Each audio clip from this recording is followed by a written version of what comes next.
संजू वर्मा जी आपके साथ करते हैं। 400 पार का नारा अगर आपको पूरा करना है तो 48 सीटें महाराष्ट्र की आपके लिए सबसे क्रूशियल है और माना जा रहा है कि कई सीटों पर तो अभी आपका कंसेंसस कैंडिडेट भी नहीं तय हो पाया है। क्या अंदर पक रहा है जिसकी वजह से ऐसी परिस्थिति है और कैसे आपको लग रहा है कि असली शिवसेना लोग एकनाथ शिंदे वाली पार्टी को मानेंगे और असली एनसीपी अजित पवार गुट? जवाब दीजिए। अंजना जी, पहले तो ये पूछना चाहूंगी मेरी आवाज आ रही है? बिल्कुल आ रही है, बोलिए। धन्यवाद। माइक को थोड़ा पास कर लीजिए। हाँ जी, पहले तो जो इतनी भारी संख्या में लोग यहाँ मौजूद हैं उनका मैं शुक्रगुजार हूँ क्योंकि आप लोगों ने अपना वक्त निकालकर आप यहाँ आए हैं। मैं सीधी बात करती हूँ, मुझे घुमा फिराकर बात करने की आदत नहीं है। जब नरेंद्र मोदी जी कहते हैं अब की बार 400 पार, या बीजेपी के हम जैसे कार्यकर्ता जब कहते हैं फिर एक बार मोदी सरकार, उसके पीछे कुछ कारण हैं और वो कारण ये हैं 500 सालों के बाद, 500 सालों की तपस्या के बाद अब जाकर भव्य राम मंदिर बना। फिर बात सुनिए, बात सुनिए। जय श्री राम। आप बोलिए, अपनी बात करिए, आपको मौका मिलेगा सवाल पूछने का, उससे सवाल पूछेगा, बोलिए। जय श्री राम।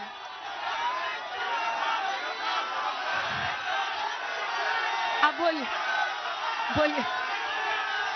देखिए, चुनावी मौसम है और ठाणे मुंबई ने पूरे देश के अलग अलग हिस्सों को पीछे छोड़ दिया है। हम क्यों कह रहे थे आपको कि इस बार जो यहाँ की चुनावी बिसात है वो सबसे मजबूत है। आप लोगों से एक रिक्वेस्ट है, नेताओं को सुनिएगा नहीं तो कैसे होगा। भाऊ 2 मिनिटांसाठी थांबा, याना जे बोलायचे मैं अपनी बात खत्म कर लूं, प्लीज बोलूं। मैं अपनी प्लीज बात खत्म कर लूं, थैंक यू। तो जैसे मैंने कहा, आप बोलिए, आप बोलिए, आपका ऑडियो जा रहा है, माइक जाइए भाई साहब, जरा हमें भी बोलने दीजिए, थैंक यू। बोलिए, बोलिए। तो जैसे मैंने कहा, बहन बहन बहन, आस्था का प्रश्न है, आस्था जरूरी है। चलिए पहले आप बोलो, क्या बोलो, तो बोलने दो ना, फिर बोलने दो। अगर हमको जो मंदिर से सब कुछ मिलता है, एजुकेशन क्या महाराष्ट्र में मैडम राइट टू एजुकेशन उन्हें बंद कर दिया है, जो गरीब लोगों की शिक्षा थी। अब की बार मोदी तड़ी पार, अब की बार मोदी तड़ी पार।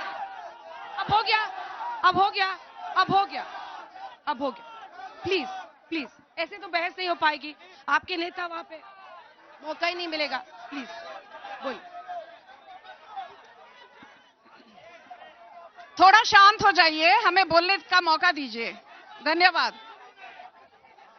तो जैसे मैंने कहा, जब मोदी सरकार की बात आती है तो पहले तो ये बिंदु रखना चाहती हूं कि 500 सालों की तपस्या के बाद भव्य राम मंदिर बना। 70 सालों के बाद, 70 सालों के बाद आर्टिकल 370 को कश्मीर में खत्म किया गया।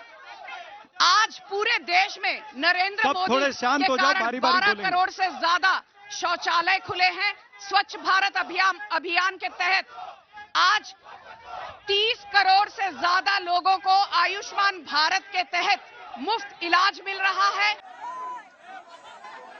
हमारे जो बीजेपी के राष्ट्रीय अध्यक्ष हैं जेपी नड्डा जी, वो हमेशा कहते हैं कि चुनाव के मैदान में, जंग के मैदान में जब आप उतरते हो, आपके पास एक नीति होनी चाहिए, आपके पास सही नियत होनी चाहिए और आपके पास नैतिकता होनी चाहिए, आपके पास कार्यकर्ता होने चाहिए, आपके पास एक सही कार्यक्रम होना चाहिए, आपके पास कार्यकोष्ठी होनी चाहिए। अभी बीजेपी के पास नरेंद्र मोदी, अमित शाह, देवेंद्र फडणवीस, एकनाथ शिंदे जैसे नेता हैं जिनके पास नीति है, स्पष्ट नियत है, साफ नियत है, नैतिकता है। सापरा साहब आपके पास आते हुए वो कह रहे हैं प्रधानमंत्री नरेंद्र मोदी की लोकप्रियता जो है वो लोगों के सिर चढ़कर बोल रही है और उसकी वजह से जीतेंगे। अपने नेताओं की उन्होंने लिस्ट गिना दी, आप कैसे कहां पहुंचेंगे? नहीं, देखिए, भारतीय जनता पार्टी ने पिछले जो 10 वर्षों में जिस तरह से झूठ और लूट की सरकार यहाँ पर चलाई है, वो सारी दुनिया ने और देश की जनता ने देखा है। आज देश के मुद्दे जो मेन है वो महंगाई का मुद्दा है, बेरोजगारी का मुद्दा है, आर्थिक विषमता का मुद्दा है, महिला उत्पीड़न का मुद्दा है, किसानों के उत्पीड़न का मुद्दा है। किसानों को एमएसपी ये सरकार नहीं दे सकी है तो जो सरकार किसान की नहीं, जो सरकार महिलाओं की नहीं, जो सरकार आम जनता की, युवा की नहीं, वो जनता क्यों वोट देगी? सवाल ये, 400 पार बोलना बहुत आसान है, लेकिन इन्हीं के नेताओं ने बोला है कि 400 पार हमें इसलिए चाहिए क्योंकि हमें इस देश का संविधान बदलना है। इस देश का संविधान बदलना चाहते हैं ये लोग। ये इनके एक नहीं, 4 नेताओं ने बोला, ज्योति मिर्धा ने बोला है, अनंत हेगड़े ने बोला है, अरुण गोयल ने बोला है, ये तमाम सारे नेता। और ये भारतीय जनता पार्टी के जो मन की बात है वो जुबान पर आ गई है। भारतीय जनता पार्टी 400 सीट लेकर के संविधान बदलना चाहती है। और दरअसल जब ये 400 सीट की बात करते हैं, जब ये 400 सीट की बात करते हैं, तब ये जनता का अपमान करते हैं, क्योंकि जनता ही जनार्दन है। जनता जनार्दन है, जनता तय करेगी किसको कितनी सीट देनी है। देखिए यहाँ पर सबसे बहुत सारी लड़ाई बीच में नहीं। संजू जी बीच में नहीं, प्लीज शाउटिंग मैच नहीं करना है। आनंद दुबे जी आपके पास उठाते हुए माइक हटाई। एक तो विपक्ष की पूरी लड़ाई जिसमें वो आरोप लगाते हैं कि संविधान बदल देंगे, ऐसे कुछ नेता बीजेपी के कह रहे हैं, लोकतंत्र बचाओ रैली कर रहे हैं, लेकिन आपके लिए तो अस्तित्व की लड़ाई है। ये चुनावी नतीजे तय करेंगे कि जनता क्या मानती है। क्या वो ये मानती है कि उद्धव ठाकरे असली शिवसेना की विरासत को संभालने वाले व्यक्ति हैं, या एकनाथ शिंदे के हाथों में सौंप देती है शिवसेना को? अंजना जी नमस्ते। आपका और आपकी पूरी टीम का इस ठाणे के पावन धरा पर हम अपनी पार्टी शिवसेना की तरफ से बहुत बहुत स्वागत करते हैं। धन्यवाद। देखिए, हम जिस ठाणे में इस समय खड़े होकर यह डिबेट कर रहे हैं, यह ठाणे सभ्यता और संस्कृति का परिचायक है। ये वही ठाणे है जिन्होंने शिवसेना को पहला नगराध्यक्ष वसंत मराठे जी के नाम पर दिया। ये वही ठाणे है जो धर्मवीर आनंद दिघे साहब के नेतृत्व में हमेशा जनता के मूलभूत आवश्यकताओं के लिए लड़ा है। ये वही ठाणे है जो मोदा जी के नेतृत्व में, अनंत तरे जी के नेतृत्व में हमेशा बढ़ चढ़कर लोगों के बीच में जाकर काम करता रहा है। बाला साहब ठाकरे जी हमेशा कहते थे कि मैं भले मातोश्री में रहता हूं, मेरा दिल ठाणे में है। और ये वही ठाणे है, जब जब ठाणे को परिचय देने का एक आवश्यकता पड़ी, ठाणे ने हमेशा सम्मान का साथ दिया, हमेशा वफादार का साथ दिया। और हमें पूरा विश्वास है कि यह ठाणे ही वह नगरी बनेगा जो महाराष्ट्र में आदरणीय उद्धव ठाकरे जी को शुरुआत देने का काम करेगा। क्योंकि राजन विचारे जी के नाम से यहाँ एक ऐसे सांसद विराजमान हैं जो पिछले 10 वर्षों से लगातार जनता के बीच में काम करते हैं। ऐसे विकट परिस्थिति में भी राजन विचारे जी ने निष्ठा का साथ दिया, वो कहीं छोड़कर नहीं गए। इसके लिए हमें विश्वास है कि राजन विचारे जी और उद्धव ठाकरे जी यह महाराष्ट्र में भारतीय जनता पार्टी का सुपड़ा साफ करेंगे। ब्रिजमोहन जी, देखिए आपके लिए भी ऐसी लड़ाई है। एक शरद पवार गुट है और एक अजित पवार गुट है, और बार बार पूरा विपक्ष कहता है कि अजित पवार जैसे ही बीजेपी में गए उन्होंने गंगा स्नान कर लिया, उन पे इतने आरोप थे। आप कैसे जनता को कन्विंस करेंगे कि असली एनसीपी आप हैं? अंजना जी देखिए, हमको कन्विंस करने की जरूरत नहीं है। हम जनता के बीच में हैं और लगातार हम जनता के बीच में इस बात को बहुत ताकत के साथ कह रहे हैं कि अगर देश की राजनीति में हम लोगों को आम आदमी के सुख और समृद्धि की अगर बात करना है तो उसके लिए आदरणीय नरेंद्र मोदी जी की सरकार फिर से बनना जरूरी है। और इसी बात को ध्यान में रख के हमारी पार्टी ने ये तय किया कि हम इस मौके पे एनडीए के साथ काम करेंगे। और यही कारण है कि एनडीए में काम करते हुए हम लोगों ने इस बात को महसूस किया है कि देश के समृद्धि के लिए, देश के विकास के लिए जो योजनाएं, जो रणनीति भारतीय जनता पार्टी के पास है, भारतीय जनता पार्टी की सरकार के पास है, एनडीए गवर्नमेंट के पास है, वही एकमात्र ऐसा रास्ता है जिससे हम देश के 1 अरब 40 करोड़ लोग जो आज हैं, जो आने वाले 25 साल में 1 अरब 75 करोड़ के आसपास होंगे, उनके लिए विकास की योजना, उनकी समृद्धि देने के लिए, उनके जीवन यापन को बेहतर बनाने के लिए आदरणीय नरेंद्र मोदी जी से बेहतर नेतृत्व अभी हमारे पास नहीं है जी। और यही महाराष्ट्र के लिए भी जरूरी है। लाइन में बात पूरी कीजिए। अजित पवार पर लोग क्यों विश्वास करें? शरद पवार कद्दावर नेता, बड़े नेता यहाँ के माने जाते हैं, ये बताइए। देखिए, अजित दादा पवार पे विश्वास करने का एक बहुत बड़ा कारण यह है कि वो एकमात्र ऐसे नेता हैं जो जितना कहते हैं उतना करते हैं। इसको पूरा महाराष्ट्र जानता है, इसको महाराष्ट्र का बच्चा जानता है कि अगर अजीत दादा ने कोई वायदा किया है, अजीत दादा ने अगर कोई अपना किसी से अगर कुछ कहा है तो वो पूरा होके रहेगा। और यही कारण है कि उनको इतना सम्मान मिलता है। अंजना जी ठाणे में खड़े हैं, इसके बाद ठाणे में हमारे उम्मीदवार का नाम है श्री राजन विचारे जी।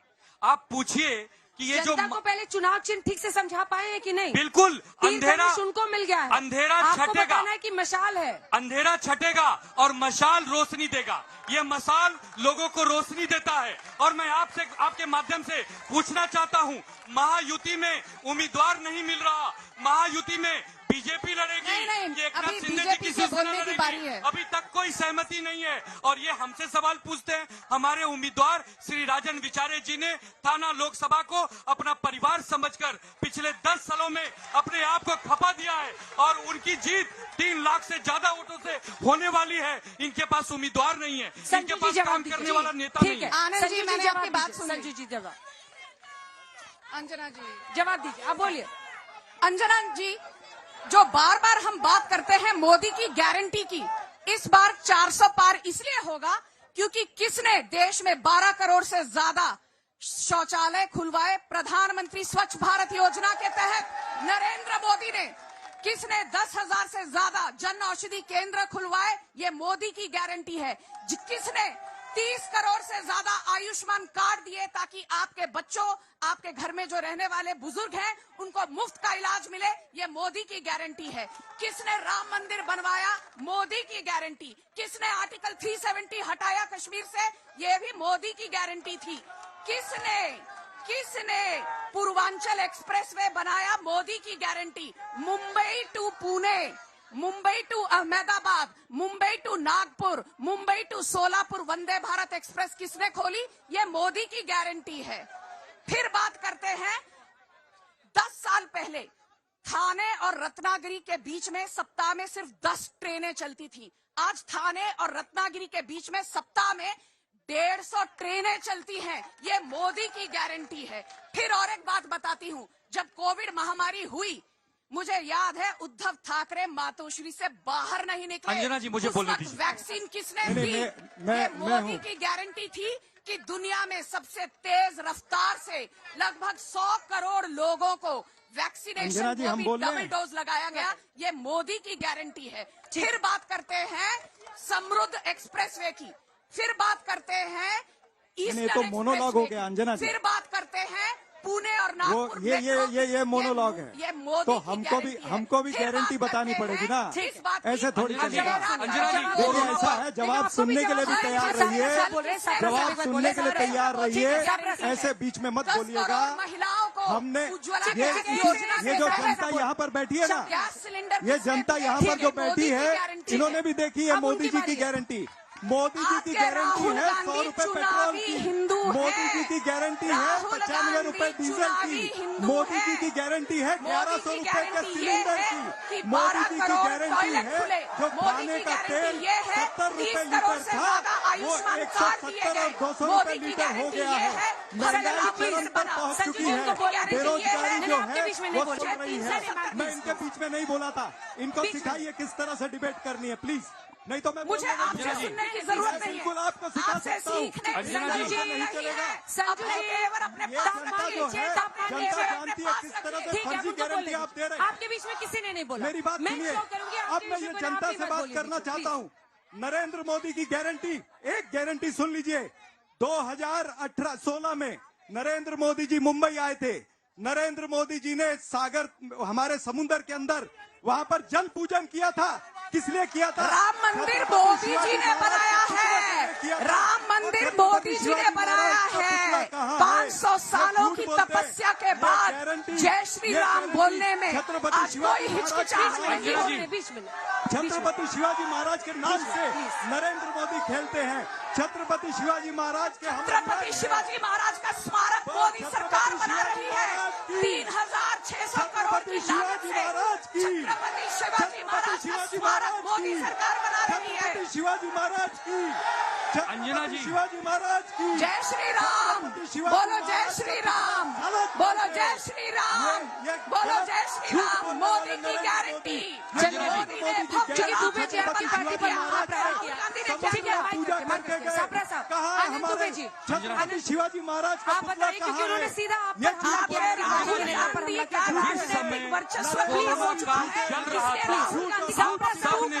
पूरी दुनिया ने देखा कि हमारे नेता श्री उद्धव ठाकरे जी ने जिस प्रकार का प्रशासन महाराष्ट्र की जनता को दिया, इसकी तारीफ, इसके बारे में सुप्रीम कोर्ट, इसके बारे में केंद्र सरकार, इसके बारे में WHO ने सबसे तारीफ की। और आज जो हम लोग एक अच्छी जिंदगी जी रहे हैं, उसका कारण श्री उद्धव ठाकरे जी है, जिनको पूरा महाराष्ट्र एक परिवार प्रमुख, एक कुटुंब प्रमुख के नाम से संबोधित करता है। और ये सब देख के भारतीय जनता पार्टी हमसे जलती है। इसके लिए हमारी पार्टी को तोड़वाया, हमारे नेताओं को जेल में भेजा, उसके बाद अब मैं नीचे आ रही हूँ, ठीक है, अब मैं नीचे आ रही हूँ, हर तरफ से एक सवाल लूंगी, आप लोग शांति से बैठे रहिए। एक दो सवाल लेते हैं आप लोगों से, एक दो सवाल। कौन बोलेगा? आप पूछिए। बाय बाय कह दिया है राहुल गांधी को महाराष्ट्र में कोई कांग्रेस पार्टी से जुड़े हुए सवाल है। आने दीजिए।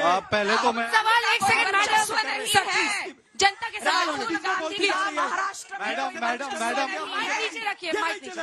मैडम आप बीजेपी मैडम आप बीजेपी का प्रतिनिधित्व कर रहे हैं। मैं आपसे पूछ रहा हूँ, बेरोजगारी पे बोलिए, जो जुमलेबाजी आप कर रहे हो उस पे बोलिए। जो प्रधानमंत्री जी ने कहा था 15 लाख रुपए आएंगे, उस पे बात कीजिए। आप बोलिए, कौन बोलेगा? आप बीजेपी से जुड़े हुए हैं, पूरे मेट्रो एक ही सवाल पूछना चाहूंगा, यहाँ पे जो पार्टी बोल रहे हैं ना कि अदर पार्टी के जैसे राजन विचारे साहब का नाम लिया और दूसरा पार्टी, उन्होंने काम क्या किया थाने में वो बता दे।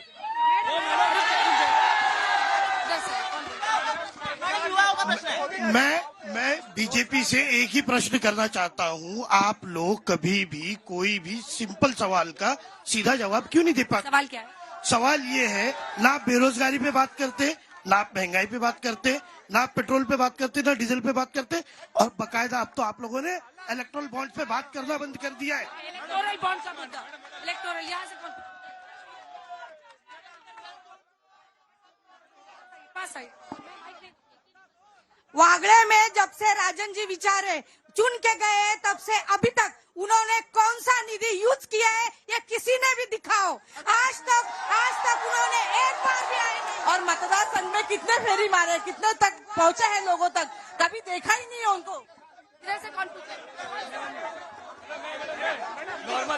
अंजना जी, मैं जवाब मेरा बीजेपी से सवाल है, बीजेपी भ्रष्टाचार के ऊपर, इलेक्ट्रोल बॉन्ड के ऊपर क्यों नहीं बोलती? और देश में 10 साल से मोदी जी गारंटी दे रहे हैं कि जुमलेबाजी कर रहे हैं। हाँ, जुमलेबाजी से इलेक्टोरल बॉन्ड पर जनता का सवाल है। इलेक्टोरल बॉन्ड में जो जनता का सवाल है उसका जवाब दीजिए कि उनका आरोप है कि इसको उगाही के लिए इस्तेमाल किया जा रहा है एजेंसी द्वारा।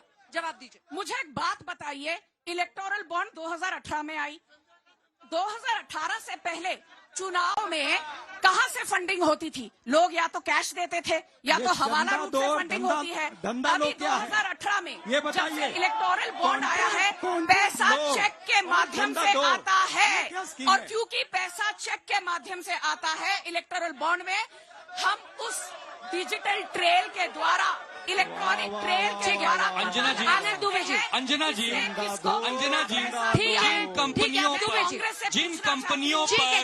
ईडी का शिकंजा होता है, सीबीआई का शिकंजा होता है, 2-4 दिन के अंदर ही वो कंपनियां जब पैसा देती हैं तो प्रश्न चिन्ह खड़ा होगा। क्योंकि देखिए, राजनीति में चंदा लेना ये राजनेताओं का अधिकार है, देना लोगों का अधिकार है, लेकिन दबाव बनाकर, कराकर, धमकाकर उसको धन उगाही कहा जाता है, उसको अंग्रेजी में एक्सटॉर्शन कहा जाता है, उसको मराठी में फंडनी कहा जाता है। आपको अधिकार नहीं है। इलेक्टोरल बॉन्ड का पैसा सुप्रीम कोर्ट के आदेश के बाद इलेक्टोरल बॉन्ड का पैसा चेक के माध्यम से दिया जाता है। ये व्हाइट मनी है। इलेक्टोरल बॉन्ड से पहले पैसा चुनाव में ब्लैक मनी के द्वारा आता था, कैश के माध्यम से आता था, हवाला फंडिंग के माध्यम से आता था। देश का सबसे बड़ा भ्रष्टाचार इलेक्टोरल बॉन्ड। मैं ये पूछना चाहता हूँ, आज तक जो खासदार थे उन्होंने थाने शहर में किया क्या 10 साल में? और जब तक वो कार्यकर्ता हम लोग क्या ऊट पे आए, जब हम लोग आज तक सिद्धेश्वर तालाब के खाली यो सांसद है। अंजना जी, पेट्रोल डीजल पर किसी ने पूछा था, मैं कुछ कहना चाहती हूँ। आप एकनाथ शिंदे गुट से, मुझे ये बताइए उद्धव ठाकरे उधर है। आपको कैसे लगता है कि जनता को लगेगा कि नहीं एकनाथ शिंदे ही असली शिवसेना? ये कैसे जनता में आप लोग क्या बोलते हैं? क्योंकि हम लोग बाला साहब ठाकरे के विचारों के साथ में चलने वाले, इसलिए हम लोग एकनाथ शिंदे के साथ में हैं। अंजना जी इधर जो दूसरे गुट से आप बताइए, वो कह रहे हैं हम आप भी आइए शिवसेना को। आप लोग हैं उद्धव ठाकरे गुट से, जनता को कैसे कन्विंस कीजिएगा कि हम ही असली शिवसेना? मैडम, जनता जान रही है कि उद्धव ठाकरे के साथ है, जो अगर धनुष बाण चुरा के वो अपने पास। मेरे को ये कहना है, कोई भी आदमी किसी का भी कोई भी चुरा सकता है, इसका वो उसका हो जाता है क्या? ये शिवसेना असली थी, असली है और असली रहेगी। दूसरी बात, मैं मैडम को पूछना चाहता हूँ, 2014 साल में इन्होंने बोला था 2 करोड़ लोगों को नौकरी मिलेगी, आज तक नौकरी नहीं मिली। 15 लाख रुपए हर एक के बैंक में आने वाला था, आया नहीं। हमारा अधिकार है, हमने कोई चुराई नहीं है। हम काम करने वाले कार्यकर्ता हैं, घर में बैठने वाले के साथ में हम रहने वाले नहीं है। हम काम करने वाले हैं, हम काम करने वाले के साथ में जाएंगे। महाराष्ट्र में काम कर रहे हैं। अपने दर्शकों को बता दे, एक सेकंड, अपने दर्शकों को बता दे जो नहीं जानते हैं कि एक आसान तरीका है पहचानने का। ये जो आप देख रहे हैं तीर धनुष यानी एकनाथ शिंदे गुट का सिंबल है, और ये मशाल वाले उद्धव ठाकरे, इसीलिए आपस में लड़ा। अब हाथ मिलाइए, लड़ाई बंद कीजिए। अंजना जी, मेरा उद्धव घट से सवाल, भाई साहब ने अभी कहा कि चुराया गया, अगर चुराने से कुछ मिलता है तो आप भी चुरा लीजिए, सब चुरा के देख लो। और कांग्रेस हम लोग चोर नहीं है, हम लोग किसी का अधिकार नहीं छीन सकते, हम किसी का हक नहीं छीन सकते। हमारा जो सवाल, कमाएंगे महिलाओं को अपनी जो मेहनत सम्मान से मिला है ना, कमाएंगे। मोदी सरकार से मिला है। आज जो महिलाएं गर्व से चल रही है, आवाज कर रही है ना, महिलाओं को जो इज्जत मिली है मोदी सरकार से मिली है। अंजना जी, मेरा बीजेपी से सवाल है, संजू जी आपसे सवाल। ये जो इतनी धर्म की बात करते हैं, इन्होंने जो इलेक्ट्रल बॉन्ड का चंदा लिया हुआ है बीफ कंपनियों से, उस पर क्या जवाब इनका? इलेक्टोरल बॉन्ड पर ही प्रश्न आ रहे बहुत सारे। अंजना जी, सबसे पहली बात, ठाणे कल भी ठाकरे का था, आज भी ठाकरे का है। एकनाथ शिंदे को ठाणे के बाहर कोई पूछता नहीं है। ये जो बात कर रहे हैं ना चोरी की, खुलेआम बड़ी न्यूज पे उन्होंने बात की, चोरी करो, आप भी चोरी करो। ये सब चोर लोग हैं। भारतीय जनता पक्ष को 3 पक्ष चुराने के बाद भी आज तो ठाणे में कैंडिडेट नहीं मिल रहा है। और पूछना चाहिए, शिंदे साहब इसलिए ठाणे है। अंजना जी, शिंदे साहब इसके लिए हम सब हैं। अंजना जी, शिंदे साहब सबके दिल में बसे हुए, एक मिनट, और बेचारे चुप के गली में से चुपके से जाता है। अंजना जी, अब कुछ सवाल हो अंजना गए, जी, वापस शेष पे आते हैं, नेताओं से जवाब लेते हैं। अंजना जी, ये जो ठाणे है, ये ठाणे धर्मवीर आनंद दिघे साहब का ठाणे है। यह ठाणे कब से शिंदे साहब का हो गया? यह ठाणे सतीश प्रधान जी का है, यह ठाणे मोदा जोशी जी का है, यह ठाणे वसंत मराठे जी का है, यह ठाणे अनंत मोरे जी का है, यह ठाणे शिव सैनिकों का है, यह ठाणे हमारे शिव सैनिकों का है। और शिवसेना बाला साहब ठाकरे जी की है, उद्धव ठाकरे जी की है, आदित्य ठाकरे जी की है। यह थाना किसी और की नहीं हो सकती। यह थाना असली शिवसेना की है और शिवसेना की रहेगी, और शिवसेना अपना आशीर्वाद राजन विचारक जी को देगी। लड़ाई झगड़ा चलो, आप जवाब दीजिए। वो कह रहे हैं कि ये शिंदे साहब का नहीं है ठाणे। उन्होंने तमाम नेताओं को गिनाया, और सबसे ज्यादा जो मुद्दे आ रहे हैं वो इलेक्टोरल बॉन्ड पे ही आके सबके सवाल रुक रहे हैं। तो मैं अभी इलेक्टोरल बॉन्ड्स पे कुछ लोगों ने सवाल किए, तो मैं ये कहना चाहती हूँ कि इलेक्टोरल बॉन्ड्स के माध्यम से जो पैसा चुनाव में आता है वो व्हाइट मनी है, वो चेक के माध्यम से या डिमांड ड्राफ्ट के माध्यम से आता है। इसके बाद 2018 से पहले चुनाव की जो फंडिंग होती थी वो ब्लैक मनी कैश के द्वारा और हवाला फंडिंग के द्वारा हो रही है। और सिर्फ बीजेपी को नहीं, 2000 करोड़ कांग्रेस को मिले इलेक्टोरल बॉन्ड्स के द्वारा, 2500 करोड़ टीएमसी को मिले इलेक्टोरल बॉन्ड्स के द्वारा। मैं ये पूछना चाहती हूँ, जो कांग्रेस आज यहाँ पर छत्रपति शिवाजी महाराज की दुहाई दे रही है, 70 सालों में सबसे ज्यादा यदि महाराष्ट्र में अरे किसी ने राज किया छत्रपति वो शिवाजी कांग्रेस महाराज पार्टी थी। का क्यों पुतला शिवाजी महाराज का स्मारक आपने- नहीं बना पाए? ठीक है, आज आपने- नरेंद्र मोदी बना रहे आपने हैं। समुद्र में- छत्रपति शिवाजी महाराज का स्मारक नरेंद्र अरेबियन मोदी सी जी के ने बीचों आकर बीच के वहाँ 3600 पर जल करोड़ की पूजन लागत किया पर था। नरेंद्र वो मोदी बना जल रहे हैं। पूजन का क्या मतलब महिलाओं को बनता उज्ज्वला है? योजना मुझे ये थाने में बताइए। सियासी छत्रपति शिवाजी महाराज शिवाजी महाराज से जो धोखा जो छत्रपति शिवाजी महाराज से धोखा कर सकता है वो हर जनता से धोखा कर सकता है, ये मेरा कहना है। छत्रपति शिवाजी महाराज के नाम पर झूठ बोल के अंजना जी नरेंद्र मोदी निकल गए। सबसे बड़े झूठे आपके पप्पू राहुल गांधी हैं। मुंबई में आने दो, मुंबई में सबसे बड़े झूठे मुंबई आपके में पप्पू मुंबई में आपके पप्पू झासाराम सबसे बड़े झूठे झासाराम आपके पप्पू झासाराम राहुल गांधी झासाराम पप्पू नरेंद्र मोदी राहुल झासाराम गांधी है। आपके पप्पू झासाराम राहुल गांधी आपके पप्पू हैं। झासाराम राहुल गांधी झूठ को बोलने बोलिए वाले इटली झासाराम, वापिस दुनिया चले को जाएं। झांसा देने वाले राहुल गांधी को झासाराम बोलिए इटली झासाराम वापिस चले जाएं। ये सबसे झासाराम बड़े झांसा नहीं पप्पू चलेगा। आपके राहुल गांधी झासाराम पप्पू का झांसा नंबर नहीं 1। चलेगा। ठाणे जो है यह ठाणे के इस शो के बाद आपको समझ में आ गया होगा कि लहर केवल चलो, मां विकास आघाड़ी की है। तालियों के साथ आप सभी का बहुत बहुत धन्यवाद।